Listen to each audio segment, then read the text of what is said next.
నువ్వంటే ఆ పిల్లకి ఇష్టమేరా ప్రసాద్? ఇష్టమేరా, కానీ ప్రేమించేంత ఇష్టమా అని.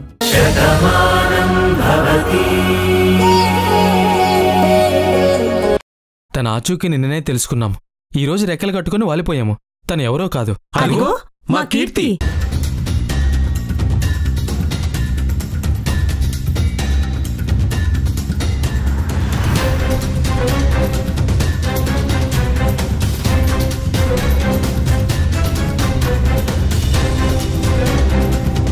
తను రాదు కదా, మరి మీ అమ్మాయి కీర్తి అంటారేంటి? ఏం చెప్పమంటారు బాబుగారు? మా పాప కీర్తి ఒక అతన్ని ప్రేమించింది. తర్వాత వాడు మోసం చేసి వెళ్ళిపోయాడు. ఆ బాధలోనే ఒంటరిగా ఇంట్లో ఉండిపోయేది.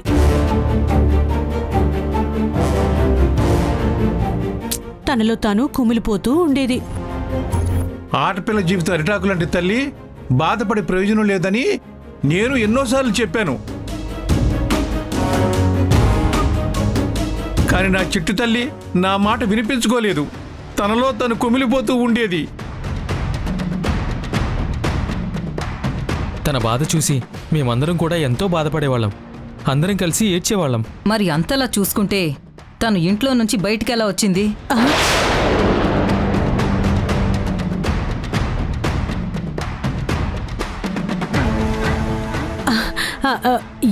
ఏం చెప్పమంటారమ్మా, అంతా మా తలరాత అనుకుంటున్నాము.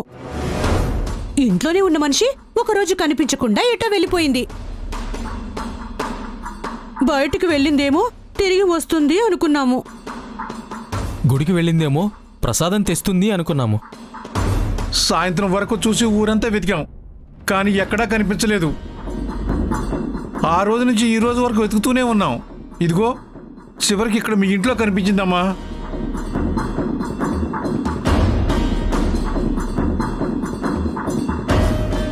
మీ మాటలు నాకెందుకో నమ్మబుద్ధి కావడం లేదు. తను మా రాధ. ఎప్పటినుంచో మాకు తెలుసు. ఇన్ని రోజులు ఒక మనిషి కనిపించకపోతే మీరు ఈ పాటికి పోలీస్ కంప్లైంట్ ఇచ్చే ఉండాలి కదా.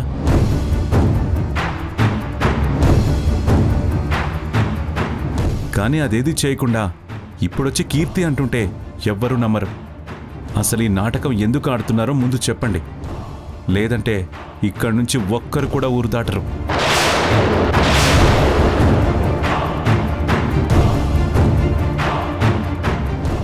ఏంటి తమ్ముడు అలా మాట్లాడుతున్నావు? మరి ఇంకెలా మాట్లాడమంటావక్క? ఎవరో ముగ్గురు వ్యక్తులు వచ్చి రాధని కీర్తి అంటే మనమేలా నమ్మేస్తాం? రాధా, నువ్వైనా చెప్పు. తనెవరో తనకే తెలియదు కదా మావయ్య, నీకెలా చెప్తుంది? నా కూతురు ఎప్పుడు నిజమే చెప్తుంది తమ్ముడు. అయినా తను రాధే అయితే నీ రాధ ఎప్పుడు తప్పు చేయదు అని నువ్వే ఎన్నోసార్లు చెప్పావు.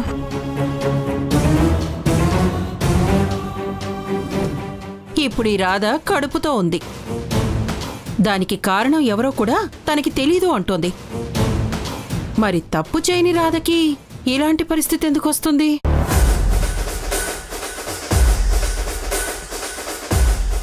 అయినా వాళ్ళు చెప్తున్నారు కదా ఒకరి చేతిలో మోసపోయింది అని. మోసపోయిన మనిషి గర్భవతిగా మన ఇంట్లో ఉంది.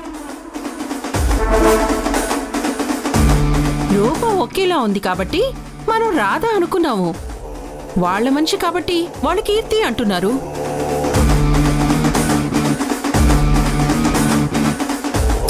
నువ్వు చెప్పింది వాళ్ళు చెప్పింది రెండు నమ్మేలాగే ఉన్నాయి కదా. మరి నీకెందుకు కోపం వస్తుంది? ఇక్కడ మన నమ్మకాలతో పని కాదు, ఒక ఆడపిల్ల జీవితానికి సంబంధించిన విషయం.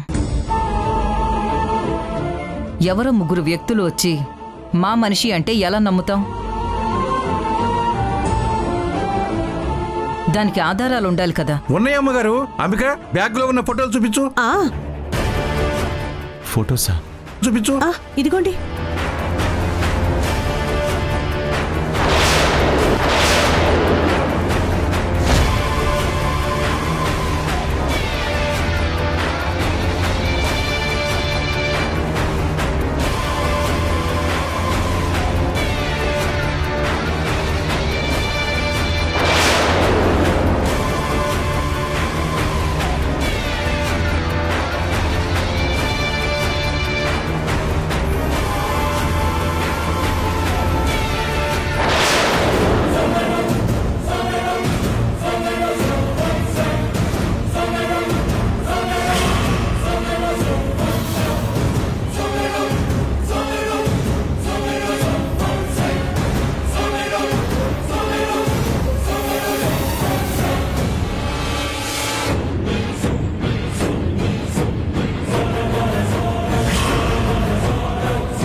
ఇప్పుడు చెప్పండి అమ్మా, ఈ ఊరందరికీ మంచి చెడ్డ చెప్పే మనిషి అంట కదా మీరు చెప్పండి.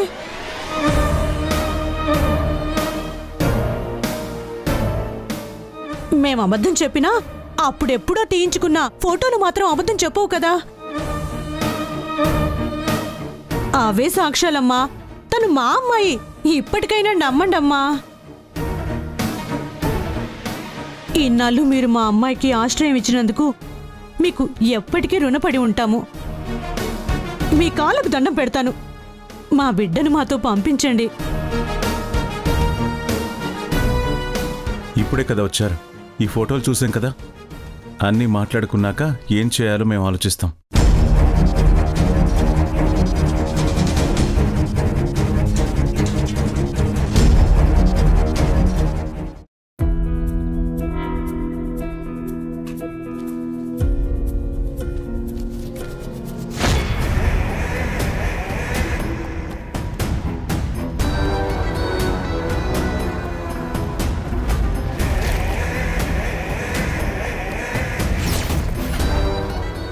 నిన్ను జైలర్ గారు రమ్మంటున్నారు, నడు.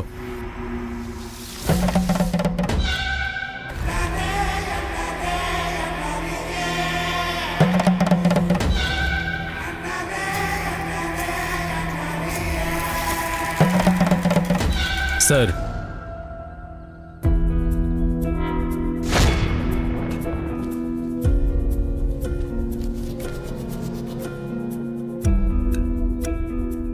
అజయ్, ఒకప్పుడు నువ్వు పెద్ద రౌడీ షీటర్వి. మీ అమ్మ దేవమ్మ పేరు చెప్తే ఈ సిటీలో చాలామందికి నిద్ర పట్టేది కాదు. మీ బ్యాక్గ్రౌండ్ అంత ఘోరంగా ఉండేది. తప్పు చేసిన వాడు ఎప్పటికీ తప్పించుకోలేడు అనడానికి మీ జీవితాలు నిదర్శనం. నిన్ను నువ్వు మార్చుకున్నావు. నీ సత్ప్రవర్తన వల్లే ఈరోజు నిన్ను విడుదల చేస్తున్నాము. జైల్లో ఉన్నప్పుడు మారడం కాదు, ఈ మార్పు బయట కూడా ఉండాలి. నువ్వు ఇలాగే బతకాలి. తప్పకుండా సార్. జైలు జీవితం మనుషుల్లో మార్పు తీసుకొస్తుంది అంటే మేం మారకుండా ఎలా మార్పు వస్తుందని ఎన్నోసార్లు అనుకున్నాను. కానీ జైలు గోడలు చాలా బలమైనవి. ఎంతటి మూర్ఖున్నైనా మారేలా చేస్తాయి. అలాగే కొంతమంది మంచి మనుషుల మాటలు కూడా మనుషుల్ని బాగా ప్రభావితం చేస్తాయి. అలాంటి వాళ్ళు నాకు ఎదురుపడ్డారు. మంచి చేసిన వాళ్ళు తప్పు చేయకుండానే ఈ జైలుకు రావడం నేను చూశాను. అప్పుడు కూడా వాళ్ళు మా గురించే మాట్లాడుకోవడం విన్నాను. అప్పుడే మనిషిలా ఎలా బ్రతకాలో నేర్చుకున్నాను సార్. ఇక నుంచి నా వల్ల మంచివాళ్ళకి ఏ అన్యాయం జరగదు. ఇక నుంచి నేను నేరాల వైపు వెళ్ళను సార్. Very good Ajay. చాలా రోజులుగా జైల్లో అందరం నిన్ను అబ్జర్వ్ చేస్తున్నాం. నీలో మార్పు వచ్చిందని మేమందరం నమ్మాం కాబట్టే నీ పేరుని గవర్నమెంట్కు సిఫార్సు చేశాం. సత్ప్రవర్తన కింద రిలీజ్ చేసే ఖైదీల్లో నీ పేరు కూడా వచ్చేలా చూసాం. అందుకే నువ్వు రిలీజ్ అవుతున్నావు. ఇక నుంచి స్వేచ్ఛగా మంచిగా బతుకు.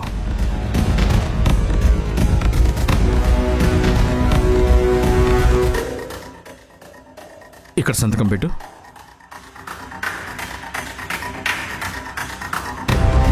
Thank you sir. ఉంటాను. మంచిది.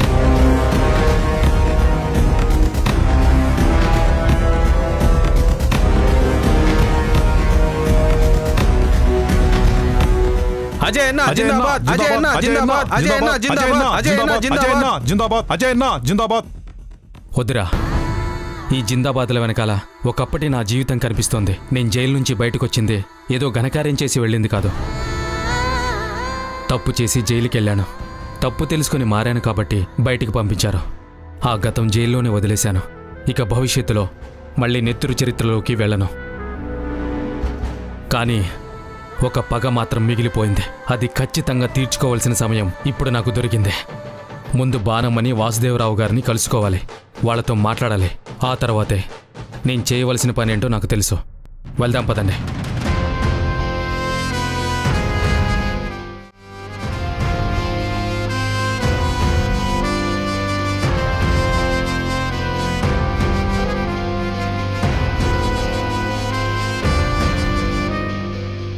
అమ్మగారు, మీరు చాలా గొప్పవారని ఊర్లో అందరూ చెప్పుకుంటున్నారు. మీ మాటే శాసనం అంటున్నారు. మీరు కూడా ఒక అమ్మాయిని కన్న తల్లి. తల్లి బాధ ఎలా ఉంటుందో మీకు తెలియంది కాదు. నా కూతుర్ని మాతో పంపించండి. మా కంటి వెలుగును మాకు అప్పగించండి. అవునమ్మా, ఆడపిల్ల పుట్టిందంటే అప్పట్లో ఆడపిల్లేంటని అందరూ పెదవిరిచారు. నేను మాత్రం మా ఇంటికి మహాలక్ష్మి పుట్టిందని కళ్ళల్లో పెట్టి పెంచుకున్నాను. అలాంటి నా కంటిబాబు కనిపించబోయేసరికి ఇన్నాళ్ళు కన్నీళ్లతోనే బ్రతికాను. ఇప్పుడు ఇక్కడ ఉందని తెలుసుకుని వచ్చామమ్మా. మా కీర్తిని మాతో పంపించేయండి అమ్మా, మీకు పుణ్యం ఉంటుంది. చెల్లిని తల్లిలా చూసుకునే అన్నయ్యని, నా చిట్టి చెల్లిని వదిలి మేము ఒక్క నిమిషం కూడా విడిచి ఉండలేము. పంపించేయండి సార్. మీ మాటలన్నీ ఏదో నాటకంలో డైలాగుల్లో ఉన్నాయి. మమకారం ఎక్కడా కనిపించడం లేదు. అసలు నా రాధ మీ కీర్తి అంటే నాకు నమ్మబుద్ధి కావడం లేదు. మీరంతా నిజమే చెప్తున్నారని ఏంటి నమ్మకం? మురారి కరెక్ట్గానే అడిగాడు. మమ్మకారంతో వచ్చిన మాటలు ఇలా ఉండవు, ఏదో రాసుకొని వచ్చిన మాటల్లా ఉన్నాయి. మీ మాటల్లో నిజంగా మాకేదో తేడా కనిపిస్తుంది. ఎంత మాట అన్నారండి! మా పిల్ల గురించి మేము బాధపడుతుంటే మీకు నటనలాగా అనిపించడం మాకు నిజంగా బాధగా ఉంది. వాళ్ల పిల్ల అని అన్ని ఆధారాలు చూపిస్తున్నారు కదా, కాదు అని మనం ఎలా అనుకోగలం?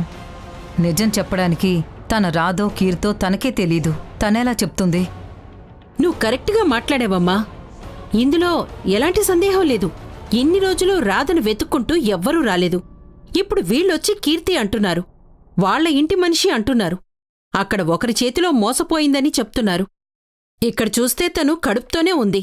అన్నీ సరిపోతున్నాయి కదా, ఇంకా ఎందుకు ఆలోచిస్తున్నారు? వాళ్ళేదో 4 మాటలు చెప్పినంత మాత్రాన సరిపోయింది అంటే ఎలా అమ్మా?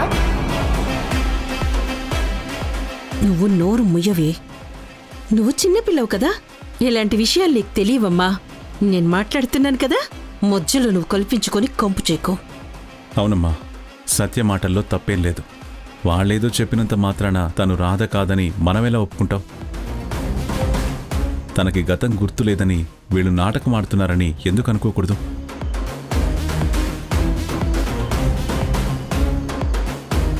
ఎంత మాట అన్నారు బాబుగారు. మేము తప్పు చేసామనుకుంటే కత్తితో అడ్డంగా నరికేయండి. మీ కోటకు నా తలను వేలాడదీయండి. మీ ఇంటి ముందే మా సమాధులు కట్టండి. అంతేకాని మా చెల్లిని మా మనిషి కాదు అనకండి. మేము ఆడుతోంది నాటకం అనకండి. ఈ ఓవర్ యాక్షన్ చూస్తుంటేనే మాకు అనుమానం వస్తుంది. రేయ్, స్టేజ్ మీద డైలాగులు చెప్పి చెప్పి నీ బాడీ లాంగ్వేజ్ ఇలా మారిపోయింది. ఏం చెప్పినా ప్రేమగా చెప్పరా? రేయ్, తోడ పుట్టిన చెల్లెల గురించి మాట్లాడరా? మా సంగతి సరే. రాధా, నువ్వేమంటావు? నువ్వు కీర్తివేనా? నేనెవరో నాకే తెలియదు. నా గతాన్ని తెలుసుకునే ప్రయత్నం చేస్తున్నాను, కానీ ఎంత ఆలోచించినా నాకేం గుర్తుకు రావడం లేదు.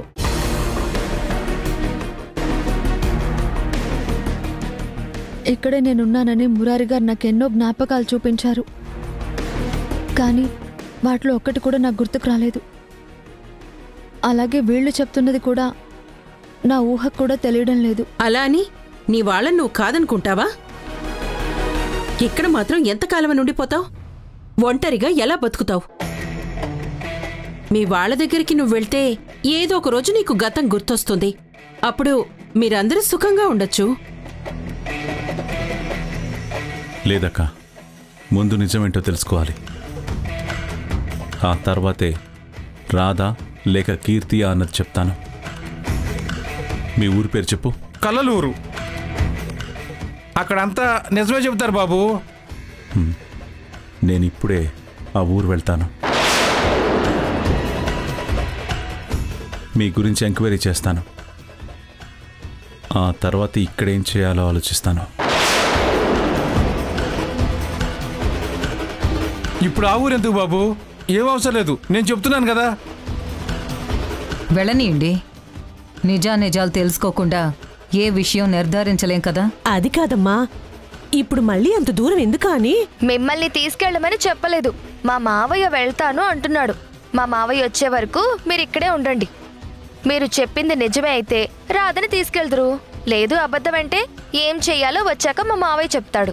అంటే ఇప్పుడేంటి, మమ్మల్ని అనుమానిస్తున్నారా? నేను చెప్పింది తప్పంటున్నారా? అంత దూరం నుంచి ఇంత దూరం నాటకం ఆడడానికి వచ్చానంటున్నారా? అవును తమ్ముడు, ఒక తెలియని మనిషి కోసం ఎందుకు వెతుక్కుంటూ వస్తారు? వాళ్ళ మనిషి అయితేనే కదా. ఇంకా ఈ పరీక్షలు ఇవన్నీ ఏంటి? లేదక్కా, రాధ విషయంలో నేనంత తేలిగ్గా ఏదీ తీసుకోలేను. నా మనసు చెప్తుంది తను కీర్తి కాదు, నా రాధే అని. అలాంటిది నిర్ధారించుకోకుండా వీళ్లతో ఎలా పంపిస్తాను? ఇప్పుడే నేను బయలుదేరతాను. అమ్మా, వెళ్ళొస్తాను.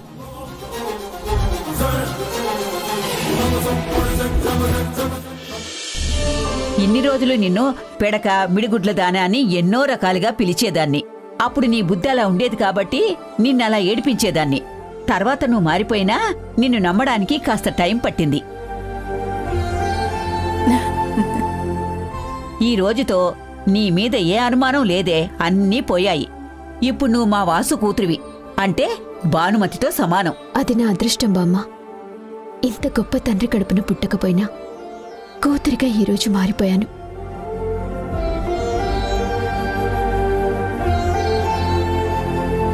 నాలాంటి ఒక అభాగ్యురాలికి ఇంత గొప్ప వరం వస్తుందని కలలో కూడా అనుకోలేదు.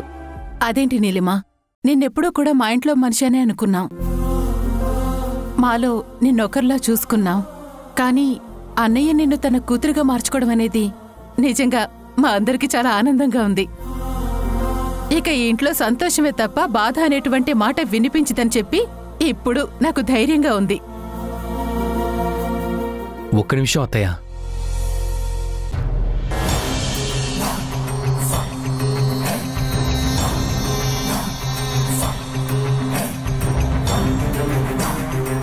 ఏమిట్రా? నీలిమా, ఈ రాఖీ నా చేతికి కట్టు.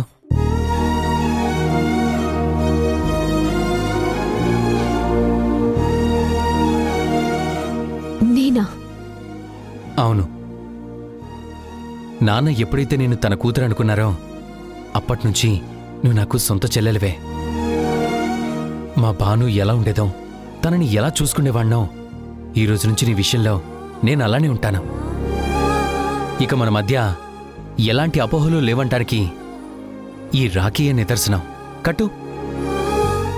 కట్టు నీలిమా. అసలే మా శ్రీవారికి చెల్లెలంటే పంచప్రాణాలు. అన్నయ్య అభిమానం ఎలా ఉంటుందో ఇక్కడి నుంచి నువ్వు కూడా చూస్తావు. ఆ రాఖీ కట్టు. కట్టు తల్లి. రానయ్య, ఇలా కూర్చో. నీరై కరిగిందా నీ ఎదలో ఆనలుపో, ఏరై కదిలిందా అనుబంధం వైపు, అన్నా అని అంటూ నువ్వు పిలిచే ఆ పిలుపు. నన్ను దీవించన్నయ్య. చల్లగా ఉండమ్మా. తోడై నడుపు, కౌరవులెందరూ ఎదురైనా ఇక కన్నీళ్ళొచ్చే అవసరం లేదు. నువ్వు నా చెల్లెలివి.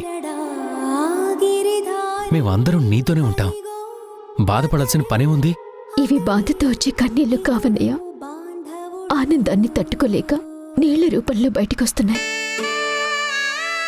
మీరందరూ చూపిస్తున్న ప్రేమనే అభిమానాన్ని ఎలా చూడాలో కూడా తెలియటం లేదు. ఒకప్పుడు నా నీడని కూడా నువ్వు సహించలేకపోయావు.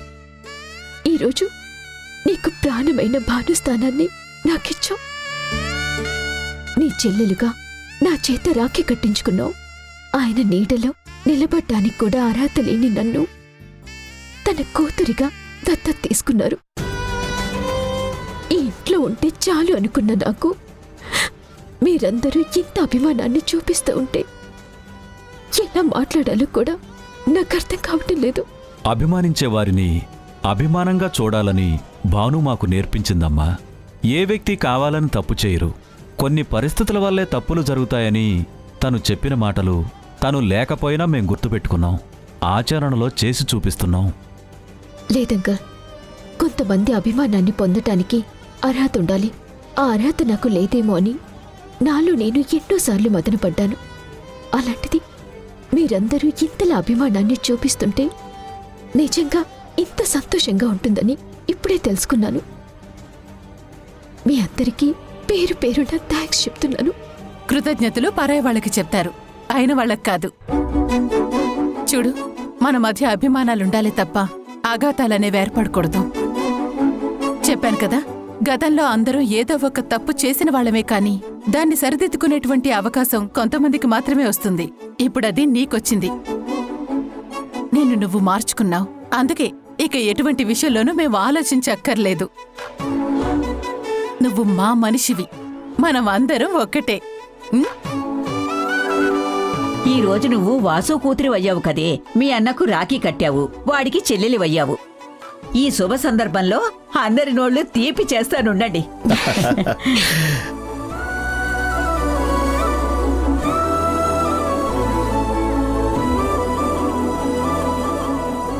కార్తీక్, ఇదిగో ముందు వాళ్ళకి ఇవ్వండి బామ్మ. ఒరే తీసుకోరా.